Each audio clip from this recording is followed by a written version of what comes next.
भाषण क्रमातला हा जो गोंधळ झालेला आहे त्याबद्दल रंगमंचावर उपस्थित जे मान्यवर आहेत ते मला क्षमा करतील अशी मी आशा व्यक्त करते.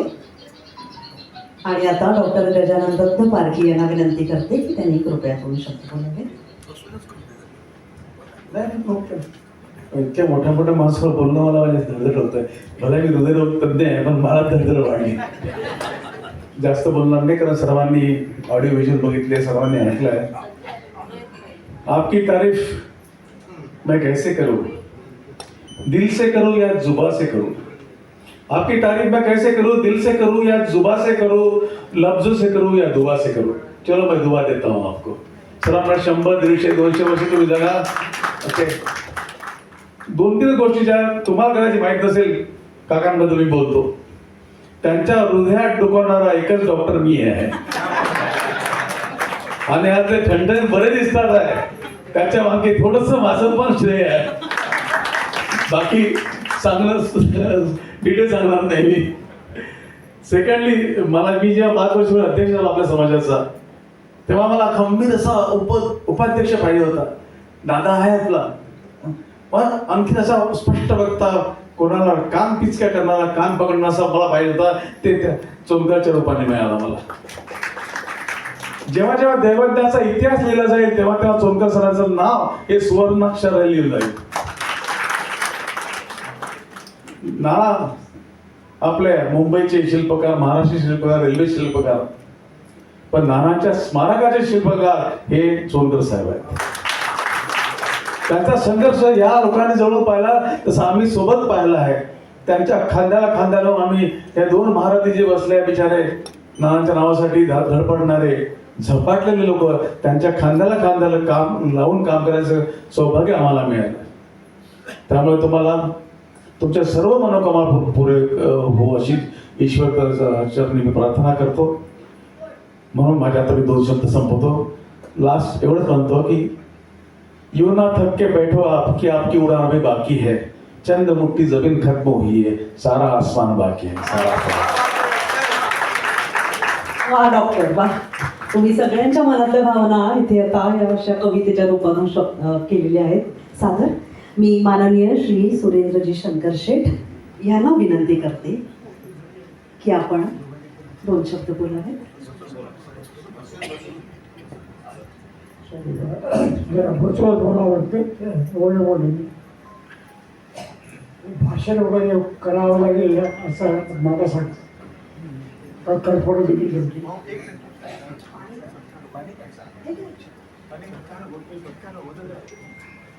खास चोनकर साहेबांना शुभेच्छा देण्यासाठी आपण जमलेले आहोत. मी प्रार्थना करतो परमेश्वराकडे की लवकरच ही जी पंचायत आहे ही शताब्दी साजरा करण्याचा आपल्याला योग आहे. चोनकरांचं एक वजन जरी ते कॉर्पोरेटर हातात असले तरी आम्ही कामानिमित्त अख्ख्या कॉर्पोरेशनच्या बिल्डिंगमध्ये फिरलेलो आहोत. प्रत्येक संस्था चेअरमॅन लोकांना भेटलेले आहोत. काही काळामध्ये जो भूखंड आपल्याला दिला वडाळ्याचा त्याची फाईलच घरात झाली होती. त्याचा शोध घेणे आम्हाला मोठं भारी पाठवतं. पण साहेबांनी ती शोधून काढली आणि एक दिवस तिथे आमच्या पुढे लागून ठेवली.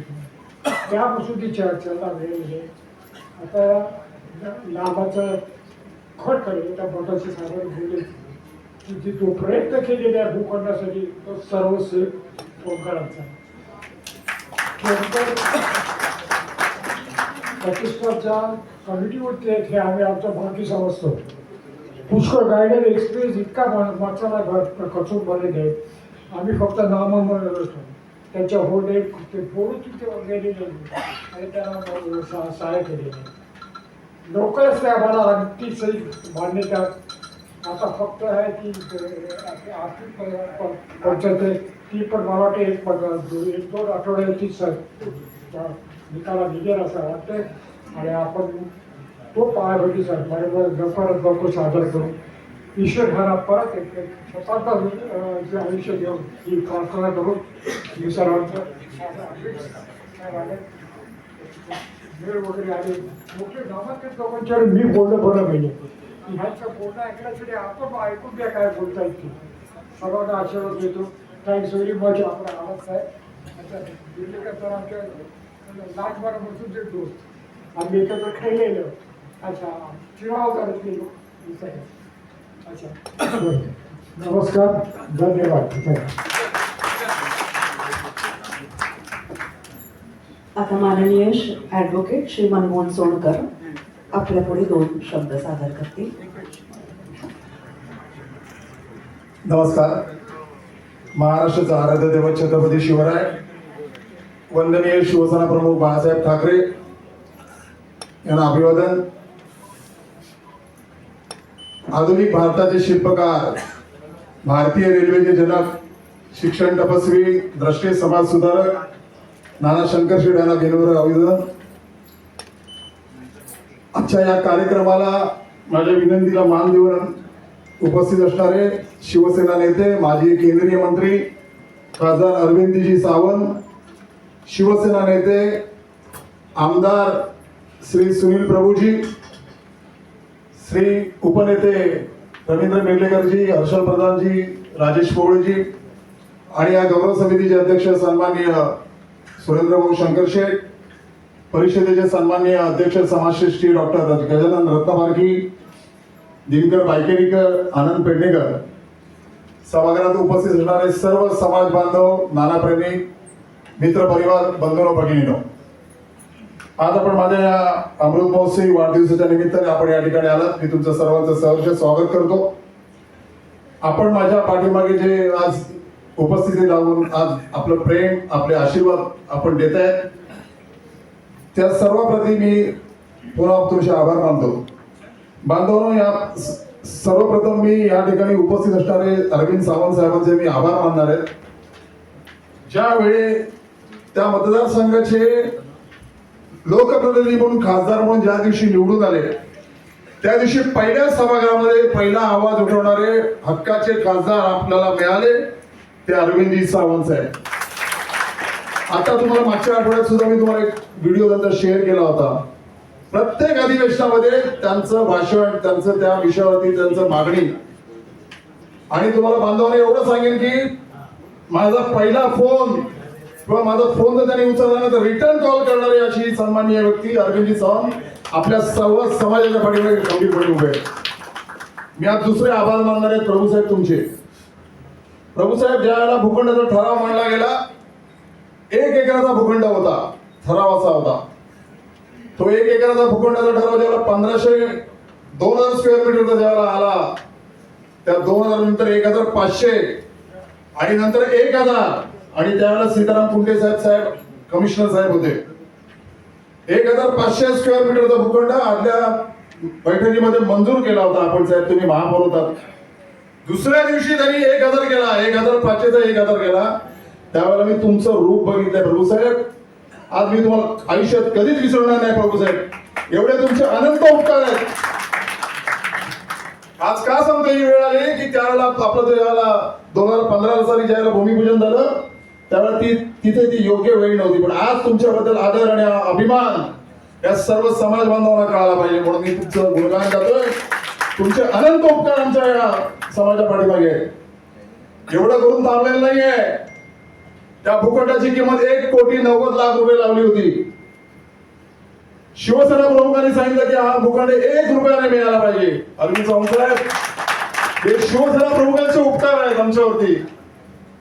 तो भूखंडाचा ठराव दुसऱ्या दिवशी 1 रुपयाच्या दराने मंजूर झाला. बांधवांनो, हा शिवसेना प्रति मला अभिमान आणि आदर आहे आणि ती निष्ठा आहे.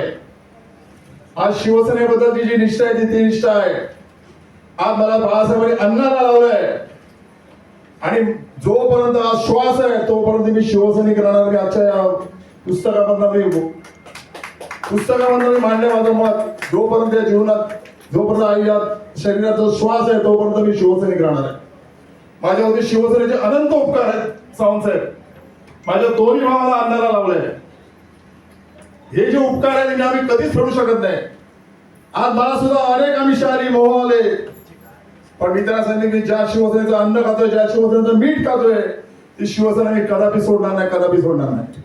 बांधवांना का सांगण्याची वेळ आलेली आहे की आज या शिवसेनेमुळे मराठी माणूस, आमचे सर्व समाज बांधव सुद्धा आज संपूर्ण शिवसेनेच्या मागे पहिल्यापासून उभा आहे. त्याच्यामुळे आज आठवण येते या माध्यमातून या क्षणाला. आणखीन एक सांगेन की मगाशी तुम्ही निष्ठेबद्दल, याच्याबद्दल कोण आपली चर्चा जी निष्ठेबद्दल चाललेली आहे, एक बाळासाहेबांचंच वाक्य आज तुम्हाला या ठिकाणी मी आवर्जून सांगेन. स्वाभिमान गमावून जगण्यापेक्षा संघर्ष करून जगणे केव्हाही चांगले. हे बाळासाहेबांचं वाक्य आजही माझ्या मनामध्ये कोरलेलं आहे. आज संघर्ष केल्याशिवाय आम्ही शिवसैनिक न्याय मिळवून देताना जो आनंद मिळतो संघर्ष केल्यानंतर, तो खूप मोठा आनंद आहे. आणि या सर्व याच्यामध्ये मी आज सांगेन की हे जे पुस्तक निर्माण झालेलं आहे, पुस्तक प्रकाशित होते, त्या पुस्तक प्रकाशनामध्ये साई आर्टचे अजित तिजळे यांचं खूप मोठं योगदान आहे. त्याच्यासाठी एक टाळ्या वाजल्या पाहिजेत, कारण हे जे पुस्तक निर्माण करण्यासाठी जे कष्ट घेतलेले आहेत त्यांचे सुद्धा या ठिकाणी आपण आभार मानूया. त्याचबरोबर ज्यांनी मला जन्म दिला त्या आई वडिलांचे सुद्धा या निमित्ताने मी आठवण करतो, त्यांना मानवंदना देतो, त्यांना अभिवादन करतो. तसेच जे शिवसेनेचे नेते आहेत, पक्षप्रमुख आहेत, व्यासपीठावर सर्व समाज बांधव आहेत, सर्व पदाधिकारी आहेत, त्या सर्वांचे या निमित्ताने मी आभार मानतो. सकाळपासून अनेक जणांनी मला फोन केले, व्यक्तिशः फोन केले, त्या सर्वांच्या प्रती मी या ठिकाणी पुन्हा एकदा आभार मानतो. या पुस्तकामध्ये माझं संपूर्ण मी असं म्हणणार नाही की हे पुस्तक माझं जीवन चरित्र आहे, पण हे जीवन जगताना मी जो काही संघर्ष केलाय आणि करतोय, आजही करण्याची माझी हिंमत आहे. कारण लोकांना न्याय मिळवून देणं हेच आम्हाला शिकवलेलं आहे. ही मराठी माणसाचा न्याय मिळवून देण्याची साठी संघटना निर्माण झाली, त्यासाठी मी जे करतोय. मी सर्वांचा आभार मानतो आणि तुमचा माझ्या वतीने तुम्हाला पुष्पगुच्छ आणि शाल घेण्याचा मी आयोजकांना विनंती करतोय. धन्यवाद. जय हिंद, जय महाराष्ट्र.